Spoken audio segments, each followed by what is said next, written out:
১৫০০ বছর আগে জুনের এক প্রচণ্ড গরমে প্রিয় নবী সাল্লাল্লাহু আলাইহি ওয়াসাল্লাম মক্কা থেকে ৪০০ কিলোমিটার দূরে মদিনায় হিজরত করেছিলেন।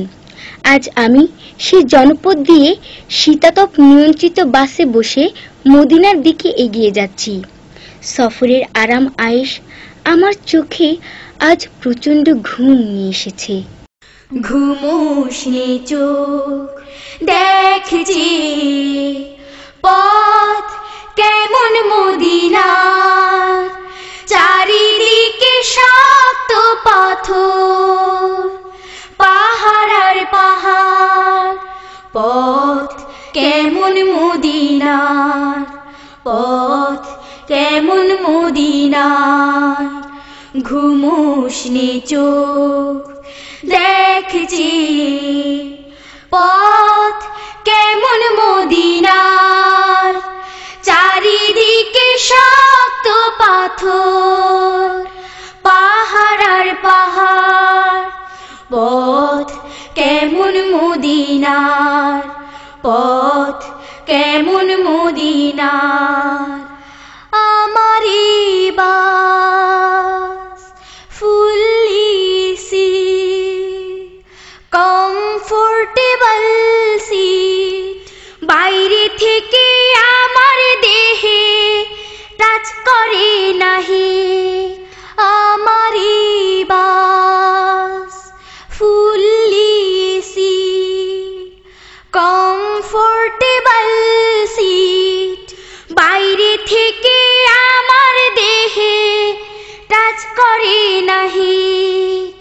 যাই মদিনায় কেউ বা প্লেনে, কেউ বা চড়ে কার, চারিদিকে শক্ত পাথর, পাহাড় আর পাহাড়, পথ কেমন মদিনার, পথ কেমন মদিনার।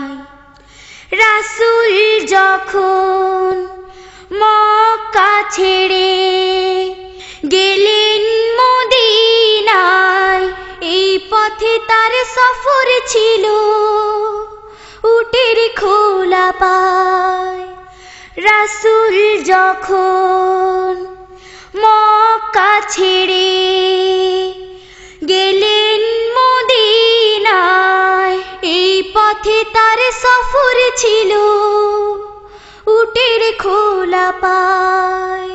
সঙ্গী ছিলেন আবু বকর সিদ্দিক আকবর, চারিদিকে শক্ত পাথর, পাহাড় আর পাহাড়, পথ কেমন মদিনার, পথ কেমন মদিনার।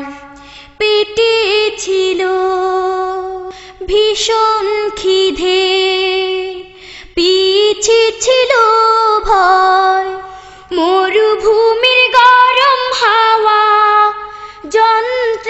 যন্ত্রণাময়। পেটে ছিল ভীষণ খিদে, পিছে ছিল ভয়, মরুভূমির গরম হাওয়া যন্ত্রণাময়।